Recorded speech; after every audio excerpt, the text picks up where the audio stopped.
নিরস্ত্র ফিলিস্তিনিদের উপর দখলদার ইসরায়েলি বাহিনীর চলছে নির্মম নির্যাতন। আমাদের হাতে এসেছে আন্তর্জাতিক গুরুত্বপূর্ণ আপডেট সংবাদের শিরোনাম। শুরুতেই থাকছে পাকিস্তানের কাশ্মীরের নাগরিকদের 2 মাসের খাবার মজুদের নির্দেশনা। এবারে থাকছে গাজার জন্য ত্রাণ নিয়ে আসা জাহাজে ইসরায়েলের হামলা। আরও জানাবো শক্তিশালী ভূমিকম্পের পর চিলির দিকে ধেয়ে আসছে সুনামি। জানিয়ে দিব গাজায় ভয়াবহ ইসরায়েলি হামলা, নিহত 42। সবশেষে জানিয়ে দিব রাশিয়ার ড্রোন হামলায় ইউক্রেনে আহত 31। শুনছিলেন গুরুত্বপূর্ণ আপডেট আন্তর্জাতিক সংবাদের শিরোনাম, এবারে বিস্তারিত।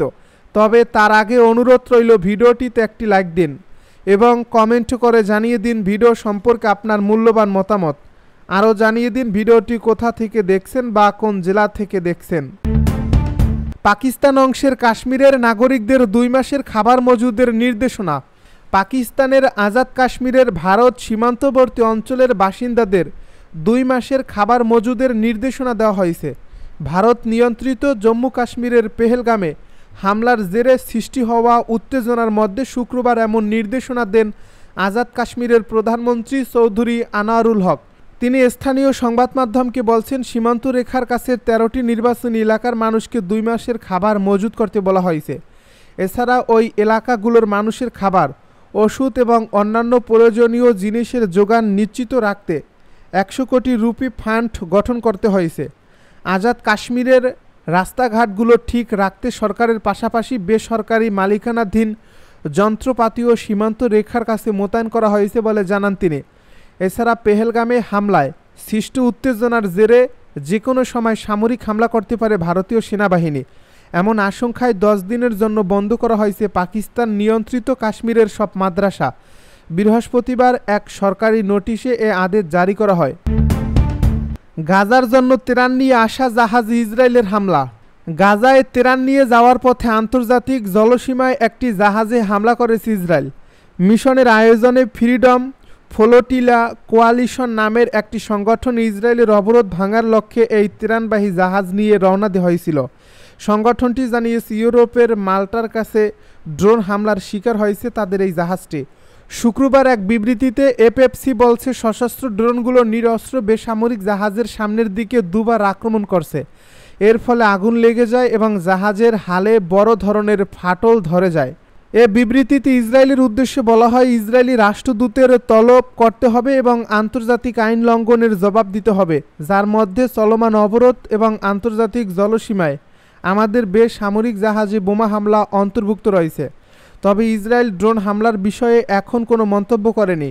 সংগঠনটির একজন নিকোল জেন্স আল জাজিরাকে বলেন, শুক্রবার স্থানীয় সময় দুপুর 12:23 আক্রমণের ফলে জাহাজে একটি গর্ত তৈরি হয় এবং ইঞ্জিনে আগুন ধরে যায়। জাহাজে থাকা 30 জন তুর্কি এবং আজারবাইজান নাগরিক জাহাজটিকে ভাসিয়ে রাখার জন্য তীব্র প্রচেষ্টা চালিয়েছেন। শক্তিশালী ভূমিকম্পের পর চিলির দিকে ধেয়ে আসছে সুনামি। আর্জেন্টিনা ও চিলিতে আজ শুক্রবার আঘাত এনেছে 7.4 মাত্রার শক্তিশালী ভূমিকম্প। এর পরপরই চিলিতে সুনামি সতর্কতা জারি করা হয়েছে। যুক্তরাষ্ট্রের ভূতাত্ত্বিক জরিপ সংস্থা জানিয়েছে, এই ভূমিকম্পটি সংঘটিত হয়েছে ক্যাপ হর্ন ও অ্যান্টার্কটিকার মধ্যবর্তী ড্রেক প্যাসেজে। মাটি থেকে এ কম্পনটির গভীরতা ছিল মাত্র 10 কিলোমিটার। ভূমিকম্পের পর চিলির বিপর্যয় প্রতিরোধ সংস্থা দেশটির দক্ষিণাঞ্চলের মেগালেন্স অঞ্চলের উপকূলীয় এলাকার সব মানুষকে সরে যেতে নির্দেশনা দিয়েছে। সংস্থাটি সতর্কতা দিয়ে বলেছে, সেখানে সুনামির ঢেউ আঘাত আনতে পারে। সামাজিক মাধ্যমে প্রকাশিত ভিডিওতে দেখা গেছে মেগানেলেসে সুনামির সতর্কতামূলক সাইরেন বাজছে আর মানুষ খুব স্বাভাবিকভাবে সেখান থেকে সরে যাচ্ছেন। চিলির হাইড্রোগ্রাফিক অ্যান্ড ওশেনগ্রাফিক সার্ভিস বাংলাদেশ সময় রাত 8:30টার দিকে জানিয়েছে, আগামী কয়েক ঘন্টার মধ্যে চিলির সর্বদক্ষিণের বিভিন্ন শহর এবং অ্যান্টার্কটিকার বেশে সুনামির ঢেউ আছড়ে পড়তে পারে। গাজায় ভয়াবহ ইসরায়েলি হামলা, নিহত 42। ফিলিস্তিনের গাজায় ভোর থেকেই বিমান হামলা চালাচ্ছে ইসরায়েল। এতে দুপুর নাগাদ 42 জন নিহত হয়েছে। নিহতের সংখ্যা আরও বাড়তে পারে।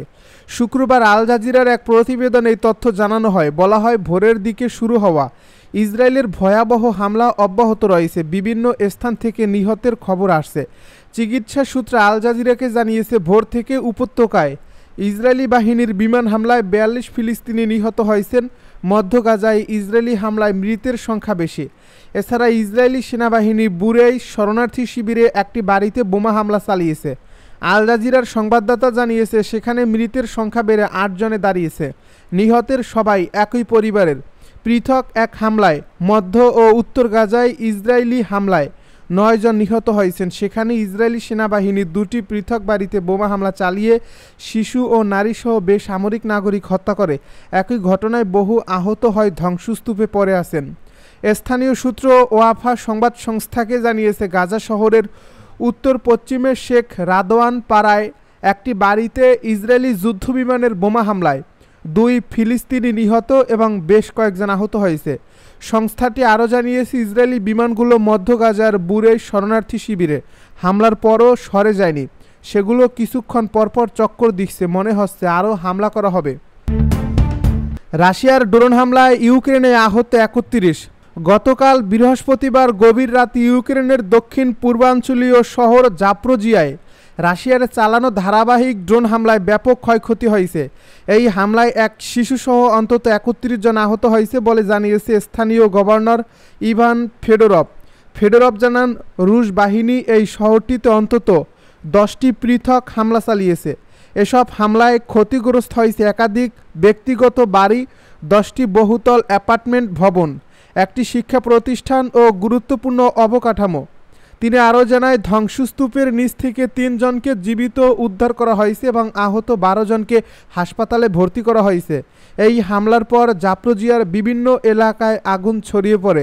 সামাজিক মাধ্যমে ছড়িয়ে পড়া ছবিতে দেখা গেছে আগুনে পুড়ে যাওয়া ভবনগুলোতে উদ্ধারকারীরা কাজ করছে এবং লম্বা সিঁড়ি বেয়ে তারা ক্ষতিগ্রস্ত অ্যাপার্টমেন্টগুলোর বাসিন্দাদের নিরাপদে সরিয়ে নিচ্ছে। একটি ছবিতে আহত একজনকে স্ট্রেচারে করে নিয়ে যেতে দেখা যায়। পরমাণু আলোচনা স্থগিত, রোমে ইরান যুক্তরাষ্ট্র বৈঠক অনিশ্চিত। রোমে ইরান ও যুক্তরাষ্ট্রের মধ্যে চতুর্থ দফার পরমাণু আলোচনা স্থগিত করা হয়েছে। বিষয়টি বৃহস্পতিবার নিশ্চিত করেছেন ইরানের এক ঊর্ধ্বতন কর্মকর্তা। তিনি জানান আলোচনার নতুন সময়সূচি নির্ভর করবে ওয়াশিংটনের অবস্থানের উপর। প্রাথমিকভাবে শনিবার ৩ মে রোমে এ আলোচনা অনুষ্ঠিত হওয়ার কথা ছিল, তবে এখন সেটি পিছিয়ে গেছে। ইরানি কর্মকর্তা বলেন পরমাণু আলোচনা চলাকালে যুক্তরাষ্ট্রের নিষেধাজ্ঞা কোনোভাবেই কূটনৈতিক সমাধানে সহায়ক নয়। ওয়াশিংটনের অবস্থানের উপর নির্ভর করে নতুন তারিখ ঠিক করা হবে। এ বিষয়ে মধ্যস্থতাকারী দেশ ওমান বৃহস্পতিবার জানায় লজিস্টিক্যাল কারণে রোমে নির্ধারিত তারিখে আলোচনা সম্ভব হচ্ছে না। এদিকে আলোচনার সঙ্গে সম্পৃক্ত একটি সূত্র বার্তা সংস্থা রয়টার্সকে জানায় যুক্তরাষ্ট্র কখনোই রোমে অনুষ্ঠেয় চতুর্থ দফার আলোচনায় তাদের অংশগ্রহণ নিশ্চিত করেনি।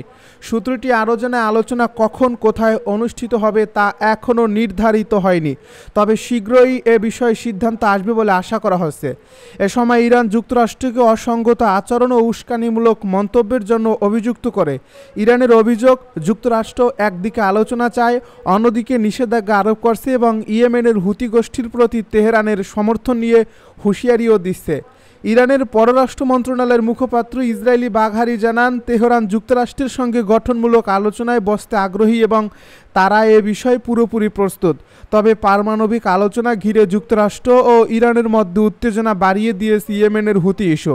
সামাজিক যোগাযোগ মাধ্যম এক্সে যুক্তরাষ্ট্রের সাবেক সেনা কর্মকর্তা ও রাজনীতিক পিট হেগসেত এক বার্তায় বলেন ইরানের প্রতি আমাদের বার্তা পরিষ্কার, আপনারা হুতিদেরকে যে সমর্থন দিচ্ছেন তা আমরা দেখছি। মার্কিন সামরিক বাহিনী কী করতে পারে তা আপনাদের জানা আছে। আমাদের সময় ও পছন্দ মতো জায়গায় আপনাদের জবাব দেওয়া হবে। পরে তিনি মার্চে ট্রাম্পের ট্রুথ সোশ্যালে দেওয়া একটি বার্তা পুনরায় শেয়ার করেন, যেখানে বলা হয়েছিল হুতিদের চালানো যে কোনো হামলার জন্য ইরানই দায়ী থাকবে।